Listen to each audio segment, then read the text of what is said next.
Okay, so I am going to introduce Tongo, originally from San Francisco.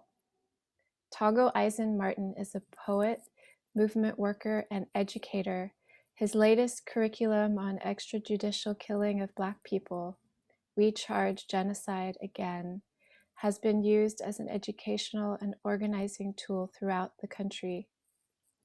His book, Someone's Dead Already, Bootstrap Press, was nominated for a California Book Award.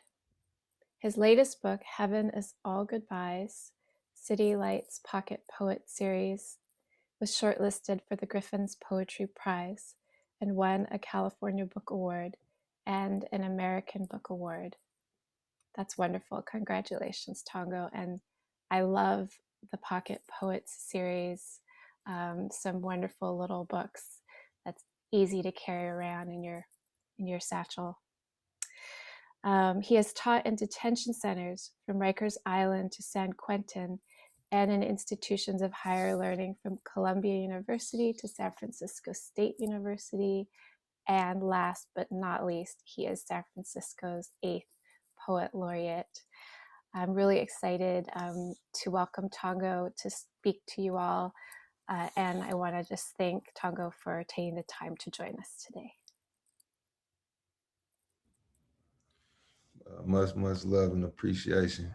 Um, I was going to I was going to do some you know to do some work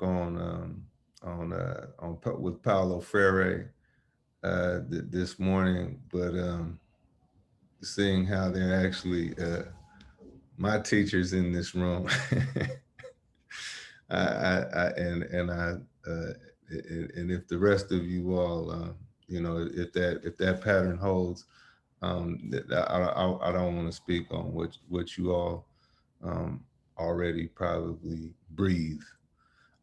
So I thought in the spirit of in the spirit of kind of the mandates of learner centered or liberation education, that of always looking for the whole picture, um, in the whole picture of oppression, it really in any exercise with students.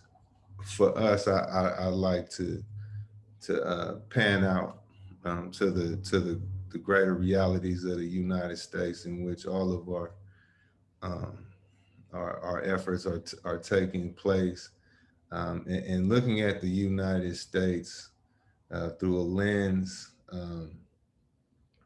that it is itself just the invention of whiteness, and a whiteness that is not um, not only a matter of privilege, possibly more a relationship of violence, or relationships to monopolies of violence. Um, so, whereas the a lot of the operating I was going to do was out of pedagogy of the oppressed, which I highly recommend us all to revisit in our own times. A lot of what I'm going to pull from now is from the Counter Revolution of 1776 by Gerald Horne, which I, I cannot recommend enough. So let's let's get into this sad song. So what contradiction, or what problem, what social problem did the United States, or the creation of the United States solve? Uh, uh, Maybe not standing alone on top of a hill, but an objective a primary objective was basically the United States was the best place to facilitate slavery, and was the best place to facilitate slavery in that it was the best place to repress uh, slave revolt. Um, I should say too, coming to terms with whiteness as a military situation and not just privilege, um, also is to come to terms with yourself as a historical protagonist, because what you have to understand is that the history of the United States is therefore also the history of First Nations and African revolt, as far as from the time that Europe lands. And so when we look too much to privilege, we devalue all of the vigorous resistance that ran all throughout the so-called Western Hemisphere, but it also then defangs you as far as thinking of yourself as a you know a, a, a, a resistor or whatever, revolutionary, or what do the young folks say? Abolitionist, whatever whatever the slang was when we turn down, when we dampen the history of resistance, well then we can kind of turn a blind psychic eye to our participation. So anyway, um, so where did slavery start? Slavery started in the Caribbean, right? Or where was where did the operation the first where did it first become you know if irresponsibly to say industry. Um, and now the Caribbean was basically became untenable, right? So that, and it was untenable because you had these overwhelming African majorities as far as the population of the plantation system itself. You had these tight islands that were hard to police, that Africans and First Nations people could slip around. Um, and so it created basically this powder keg, and there is hardly any colony that wasn't almost completely sunk by revolt. So for so how did the first United States ruling class, as engined by their slave operations, how did they resolve it? Well, they said let's move the operations to the mainland where we could uh, solve the problem with space. And oppressor, I mean, we see the military use of space continue is a thread that runs through, all the way up to today, looking at, through redlining and through gentrification and all these adventures with the manipulation of space. We see this tactic. But now with this space, now again, geographically, like literally loosens things up, because you don't have, again, you're not on these tight islands, but it also provides space to import white people, and to import the white people who would become the buffer classes, the overseer classes, right? This kind of army of repression that would stabilize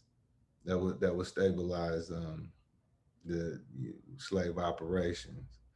Okay, so uh, So for example, in 1700 in the United States, literally half of the South Carolina population, both white and black, were literally from Barbados operations. Like half the state was just were just moved, or the island moved to and provided half of the state. Okay, but now how do we get to this? What we have to, and I already see now I'm not going to have enough time. I have to be less methodical.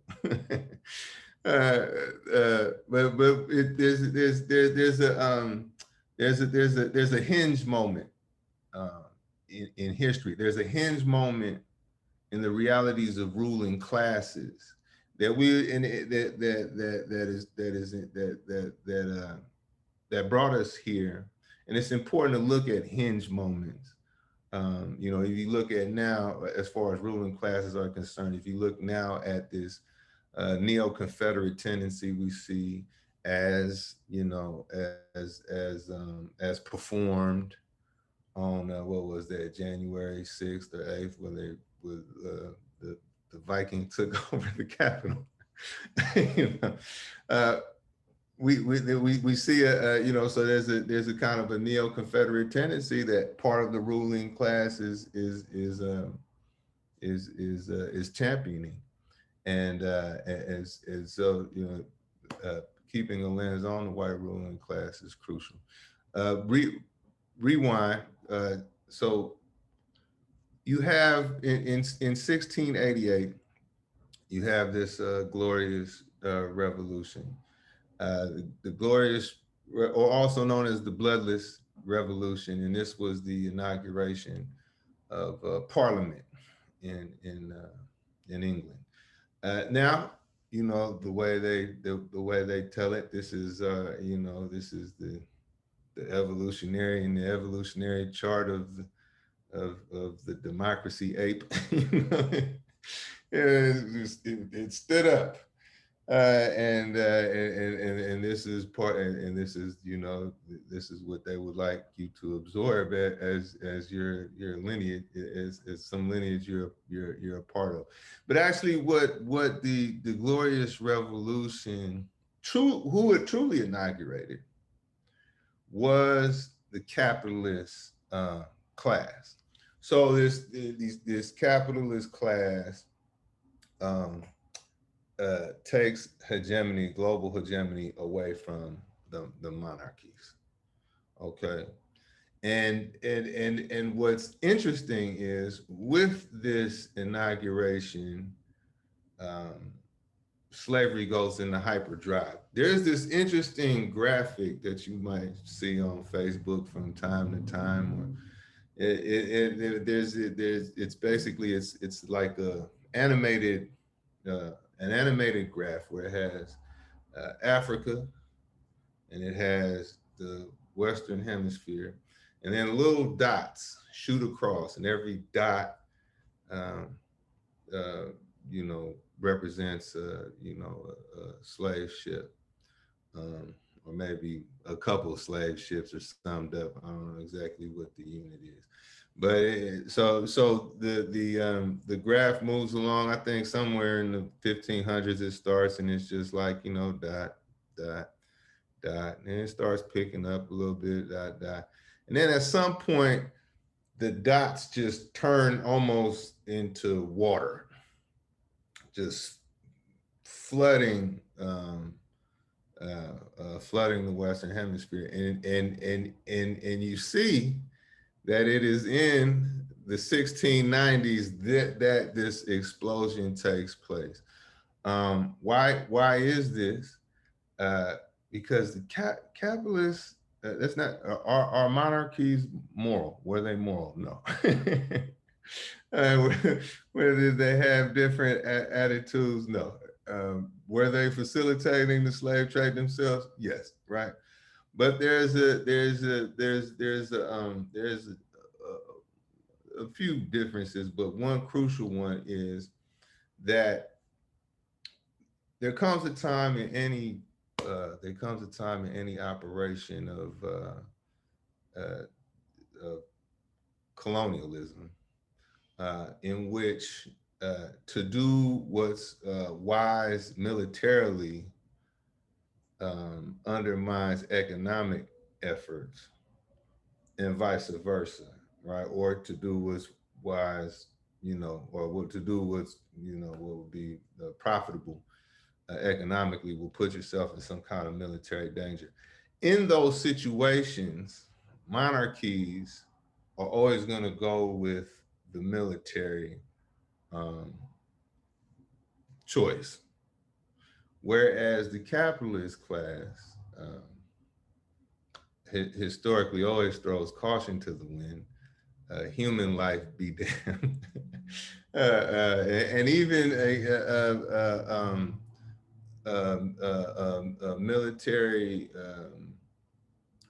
security be damned. Is going to is going to just going to stay is going to lean into the euphoria of a profit, um, and so this is what kept slavery sort of tethered was this, what was the monarchy approach. And so, when George Washington asked, Britain to let him go annex some more territory, they say no, because we don't want to. We have to go war with more First Nations people. We already have enough on our hands. We don't. Then we got to. We have. We're going to have to war on behalf of you with First Nations people. We're going to have to fight off the French and the Spanish and whoever else comes to try to take, what you're trying to put together. We have to put down the revolts of the Africans you already have. We can't allow this expansion, right? But now with the capitalists like George Washington, or his uh, his precursors in England, uh, do what you have to do, and knock yourself out. And so in a sense, the United States has basically been a runaway train from the beginning. So uh, this is again this is the groundwork. So um, 1688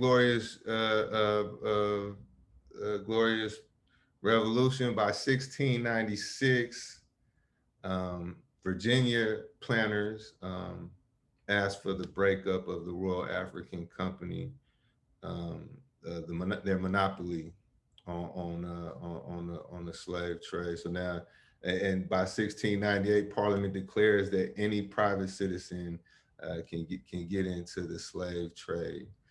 Massachusetts and Rhode Island profits rose 1,600%. So this is where the Puritans bloom.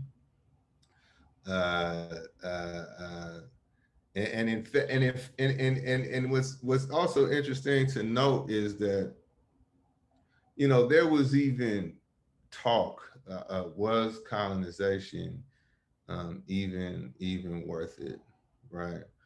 And it's in the 1690s that basically seals this section of the fate of the Western Hemisphere. Uh, we there are more chapters to write, but that is for another time. So just but to give you some numbers to kind of like to back it. So in 1645 there were only 500 Africans in Virginia. 1700, 12 years after the Glorious Revolution, there were 20,000. Okay, and by 1756 there were 120,000. Okay.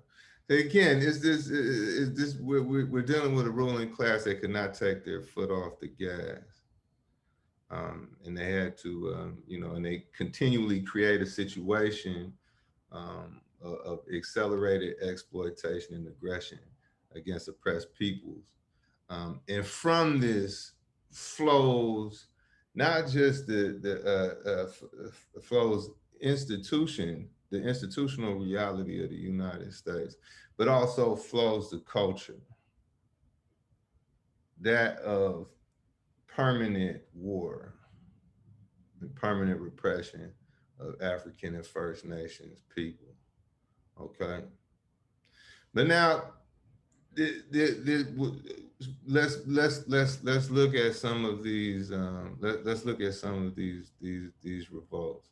And I apologize. I'll speed up. I know no, I was supposed to, I was supposed to be answering questions, but there's just a little bit more story that needs to be told. Okay, in a reframing, or come to terms with. Bermuda, 1673, near Christmas Day. Actually, Christmas Day was a popular day of revolt for African and First Nations people. In Bermuda, in 1673, there was a revolt that I don't know how many white people were killed, but it resulted in the governor there to kick all free black people off of the island and start to import more Irish and Scottish people.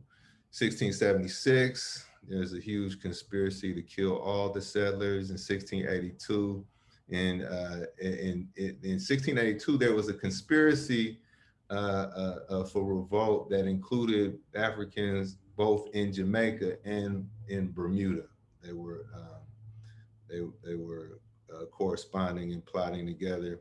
1683, St. Helena, there were poisoning plots. 1685 to 1688 in Barbados, dozens of Africans put to death for conspiracies to revolt. 1686 is the Wida slave ship in the Bahamas that had a huge revolt. 1692, plot in Barbados that involved not just a plantation revolt, but also capturing urban centers and military fortifications, and hundreds of Africans were arrested and dozens put to death. And that conspiracy actually included Irish servants as well. 1709 in Antigua, an African named Sandy attempted to assassinate the governor. Uh, and 1712, there was a New York plot where the leader was from the Caribbean. 1724 in Boston, Africans hit them with a wave of arson. 1729, Natchez, Mississippi, uh, uh, with a unity of Chickasaw um, folks with Africans, killed 250 settlers. Um, and it should be noted too, the Yamasee War in South Carolina in 1715 almost toppled South Carolina. The Yam with uh, this revolt did not have Africans in it, but South Carolina itself almost fell. Um, 1729, James River, Virginia, a conspiracy that replicated the Maroons in Jamaica. I don't know if people are familiar with the Maroons. The Maroon communities, basically, where Africans would escape but not go far, would hang around in some kind of guerrilla position and come back and raid the plantations. In Jamaica, the Maroons were so successful that they actually fought. Um, they fought the settlers to a treaty. But in 1729, James, they had camps set up with camp set up with weapons and everything good to go. 1731, New Orleans bound slave ship revolt. 1738, Leeward Maroons doing so much damage in Jamaica. They have to give them land. 1739, Stonewall's revolt in South Carolina. Um, this conspiracy involved Spain. They were going to march down to Spain, get armed, and come back to South Carolina. Um, so I could go on and on. 17, Tell me when you get bored. 1740, 150 Africans in a plot on Charleston. They hanged 10 Africans a day. 1740 in Jamaica, the Windward Maroons, who were led by Nanny. Nanny was a woman who led the Windward Maroons, who was so great a leader that the rumor was she actually went onto the slave ship on purpose, was sent to come out the other end and organize folks. She's also credited with inventing camouflage in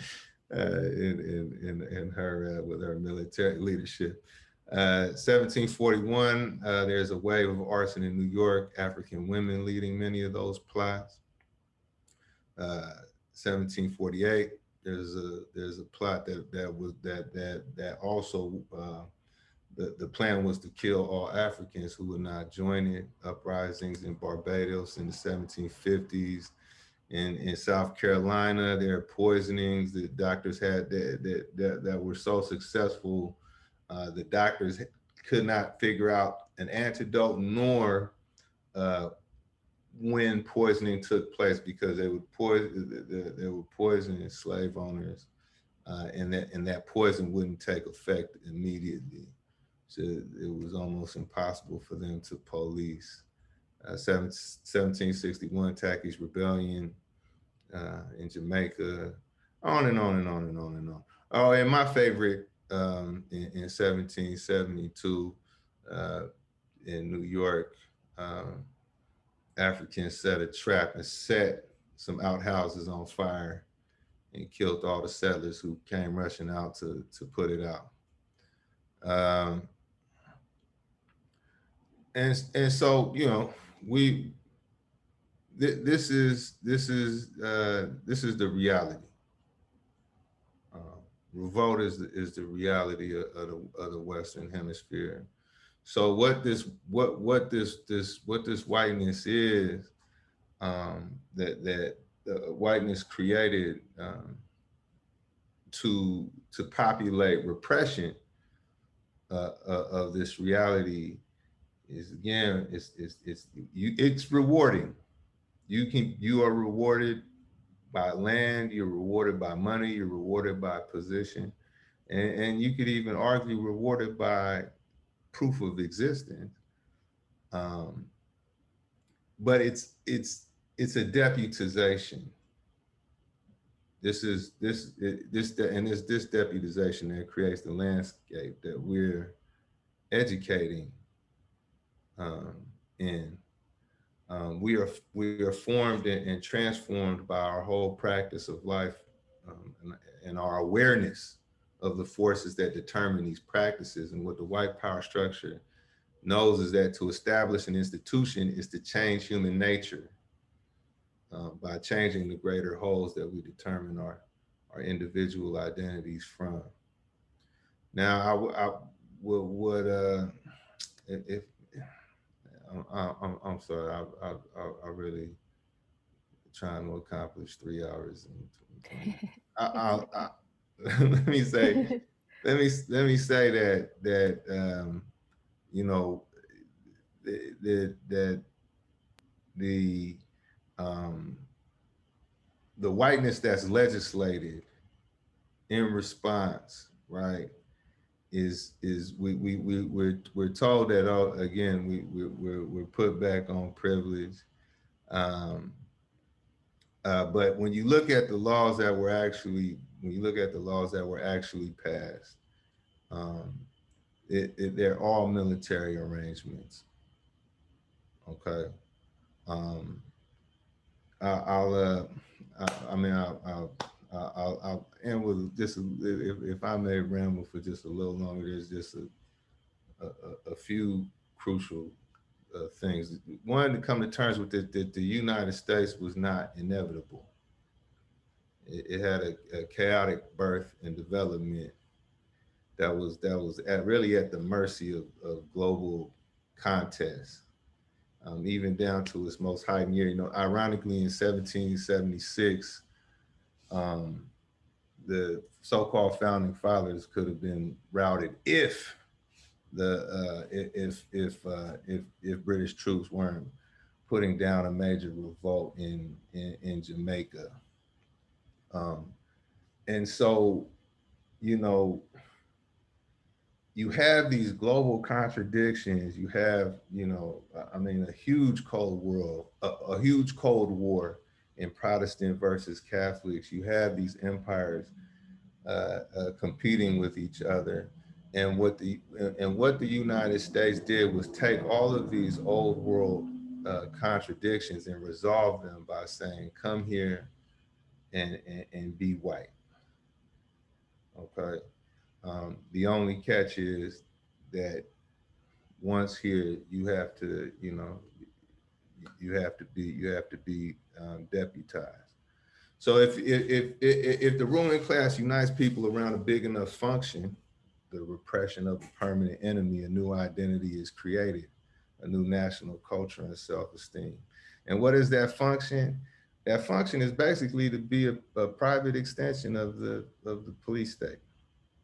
To be white is to provide targets. And to provide targets to a murder machine. So, you know, I mean, you know, if you look at the Karen phenomenon, what are they always doing? Calling the police, right? But now this is not just with the police. This is also it's to say who to destroy, who to fire, right? Who to expel, right? I mean, I'm sure you know your students have had all kind of uh, uh, PTSD from institutions suspending and expelling and basically deeming expendable from early ages.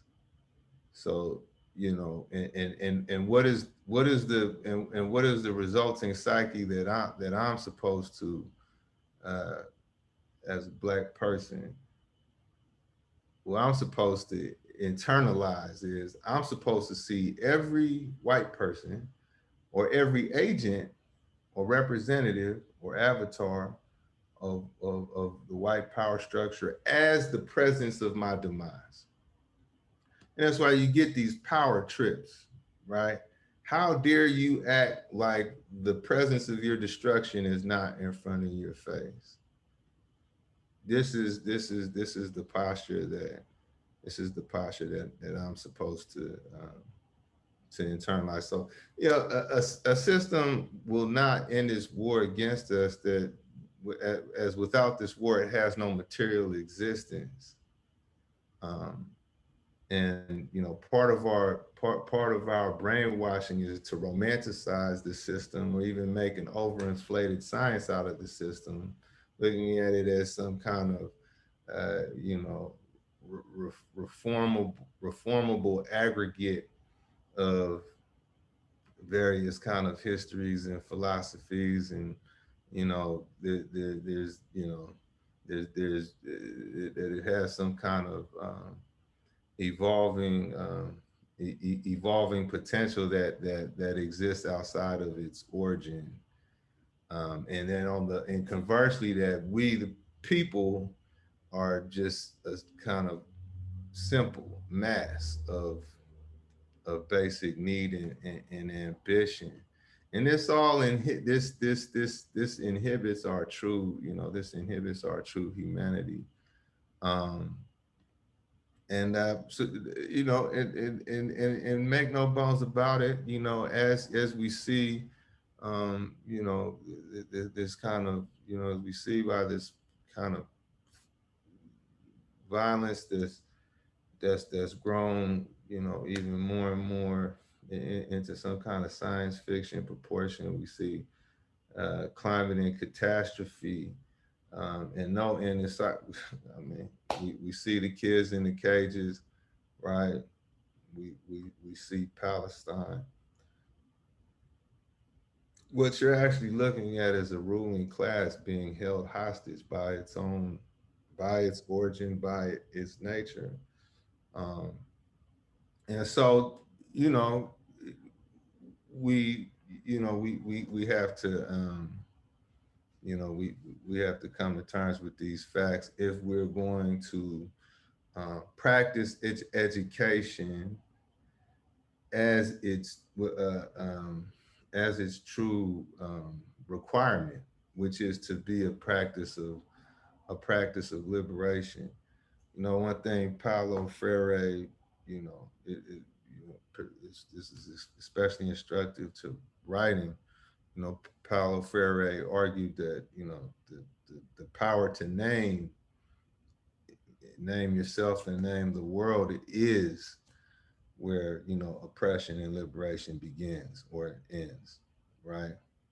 And so when you're educating your primary, and really you should be in the same process that your student. I mean, I'm not telling anything y'all don't already know, but being in the same process as your students, um, this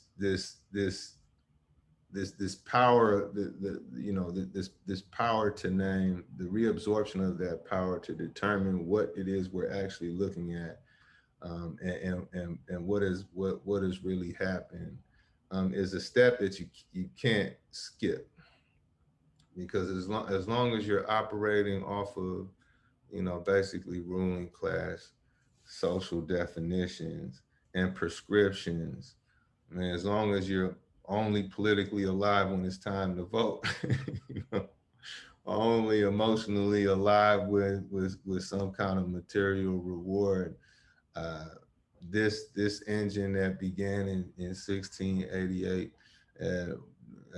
does not end. I mean, there's so much more to talk about, and there's no delicate way to land this, but I'll stop. Are Thank there any you. are there any questions? Yeah, so now we can open things up to the group. And Yes, I see a question here, Jamie, in the chat. okay, thank you, So, Dad-Chan. yeah, of course. This is a question from Devora Major. If we are historically looking at an unbroken, if sometimes sporadic, trail or resistance, what is our responsibilities as writers in this effort?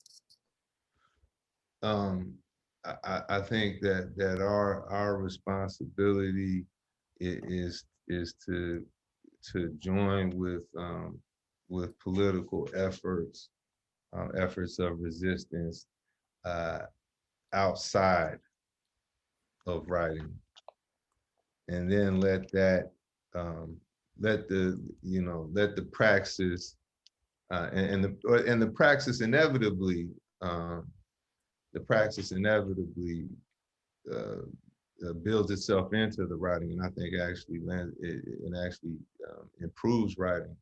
But right now, I think what these decades have shown, basically since the implosions of our more radical movements, uh, decades ago, is that the kind of the individual adventure leads us back into kids in cages.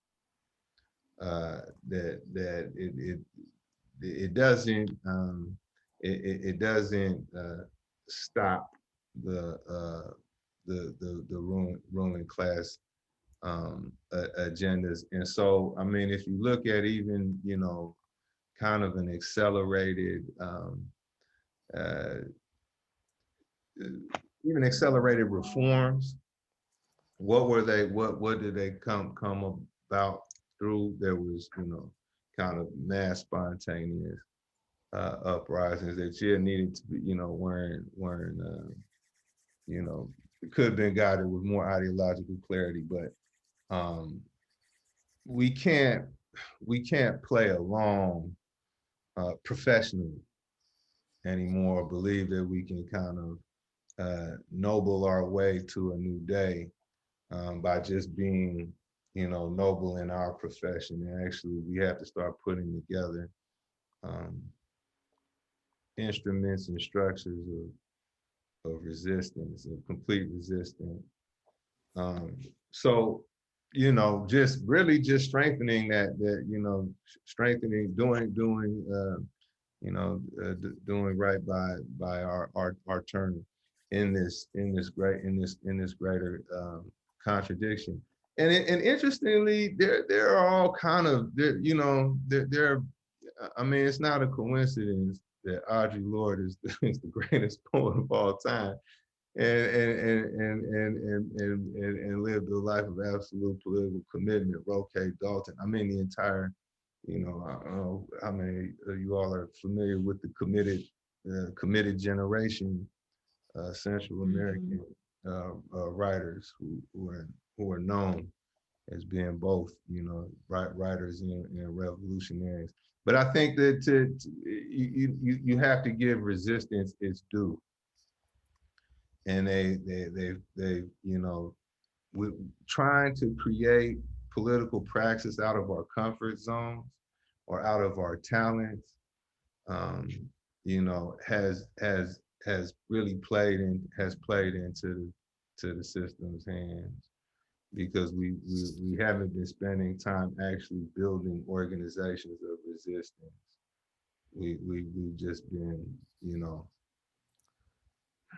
we've actually been strengthening the ruling class, because because what you need to come to terms with in the United States is that the United States, they're brilliant, they're almost their brilliant contribution to repression is concession. Whereas other empires, other ruling classes put this iron fist down. This operation has survived for centuries now, based on its ability to concede, to say, here, hey, no, okay, relax, here, go vote. Here, go play baseball. Hey, come to the majors, big leagues, here for you. Here, have a book award. And so what happens is our efforts go into actually strengthening these institutions, and allowing these institutions to continue to actually reproduce the ruling class itself. So to go outside. Yeah. Okay, so thank you, Tongo. There's a question here in the chat from Peter Harris. How to meet workshop participants where they are? The easiest way is to just to generate writing prompts, generate discussion prompts from their experience,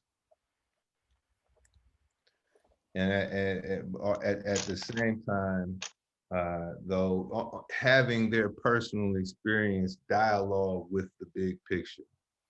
Mm-hmm. So it's a presentation of the bigger picture, and it's the request, to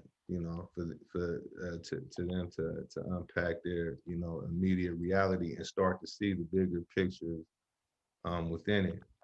But it's almost, I mean, as far as like creative writing goes, man, this is like you're in luck. you're in business, because poetry doesn't require doesn't require a certain doesn't require a social center of the universe. You can take any 2 seconds and any 2 seconds of anyone's life and get insight out of it. So it's just, ask them what's going on. have them write about what's going on, but then give at the same time teaching tools of excavation, how to take a moment and get underneath it. Mm. Another thing I highly recommend is dialectical materialism. The lens of dialectical materialism as a lens of social analysis, right? They're really looking at, okay, well, what is social contradiction, or what is a society? What is a society actually produced by, right? And then, how do you see this, and how do you see these? How do you see these? This reality producing contradiction playing out in your life? Looking at power, who gains, who loses in every situation, who is growing more powerful at the end of this hour, right? Okay, thank you so much. I'm looking through the questions now. I think I have two here from Millicent and Tatiana. I'm going to start with Tatiana because it was slightly asked first. So, okay. It's okay. It's okay, Tatiana. Okay. First of all, thank you so much for this incredible talk. I'm reading their comment now. I'm really chewing on my participation slash deputization as an instrument of the police state as a white person and a facilitator in a new way because of your framing, which is much more useful than my existing thinking around fragility as an individual psychological phenomenon. So, dot, dot, dot. As a white facilitator committed to the destruction of white supremacy, what are some practices that you wish white facilitators engaged with to deliberately step away from savior models of interacting and build real trust? Is there anything in particular that you've seen be effective? Are there practices, apart from political commitment slash alignment, that have helped interrupt the more common or universal patterns of white deputization? Um, I would, I would go back to, again, just grounding your life in a movement process greater than just education. To really you really can't deconstruct your whiteness outside of a liberation praxis, because art doesn't require you to. Education, a school doesn't actually require you to. Again, if the output is all individual, if it's your individual output as a teacher, and the output and the objectives of individual output of students, all kind of hegemony thrives, right? But if you engage in a process of like true social liberation, where actually like the whole biosphere is at stake, and the only way for us to become true political protagonists is a complete humanization. Well, then everything in you and about you is up for and necessitates deconstruction. So, you know, you have to really you move from that position, really putting it all on the line. Uh, that's where you can responsibly start to, this is where actually psyches are responsibly healed, and that's not just for white people, right? So kind of like healing psyche in the in the domain of greater resistance is the real path to evolution. Um, but I think just, like Freire would say, just, well, I think, what one thing that a place to really unpack is just like, really start to deconstruct the oppressor in your head. Um, you know, and what of hegemonic thinking are you bringing into the process? But then again, but that requires you to come to terms with what this oppressive mentality is. What is this kind of like? What are these beings of objectification,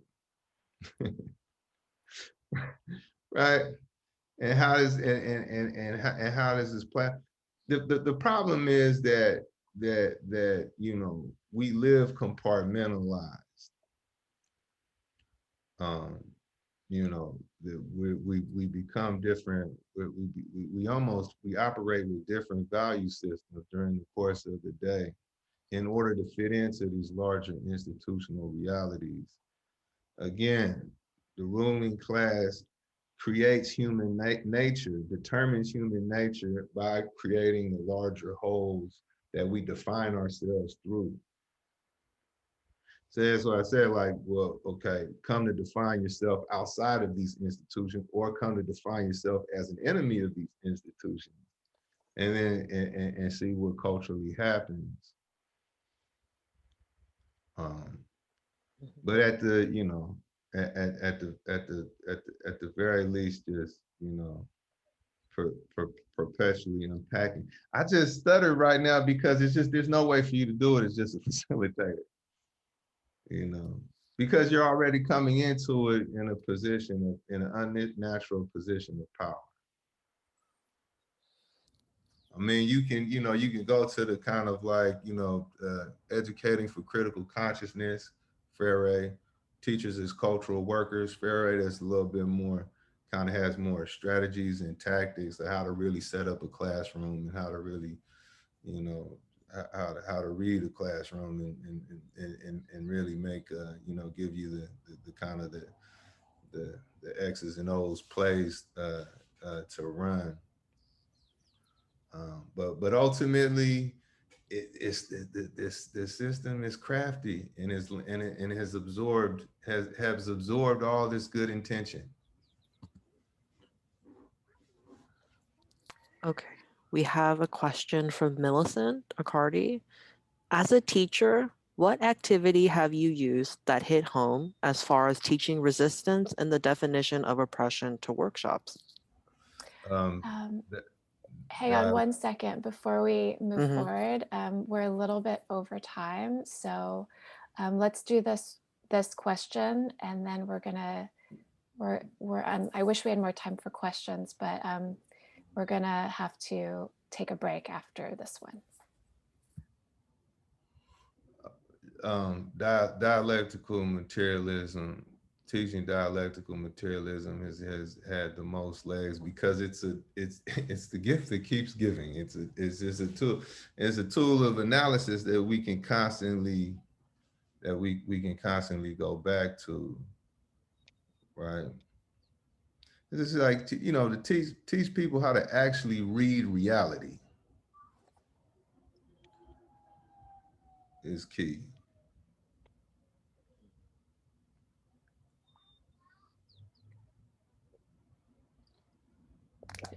Can you, is there a resource or, I mean, something that we can reference for dialectical materialism, just out of curiosity? Man. All right, let's not, don't be scared now. But you can go ahead and pick up now on, on, on contradiction. You know, or actually, man, you could talk to me. I'll give you here. I'll put my email in the chat, and I will give you the perfect crash course. Thank you so much. Oh my gosh, you guys, I wish we had another hour to ask questions of Tongo. Don't you wish we had another hour? But I don't want to eat into our time to take care of our tummies and our bodies and our minds, so that everybody can have a nourishing lunch. But I do want to thank you, Tongo, for sharing your point of view and um, answering the questions from the group and just being here and being active and being a sentient electrical filled being with us today. So thank you so much. And we're going to take a 20, well, actually, really a kind of a 15-minute pause. You're free to do whatever you need to do, but then we're going to come back at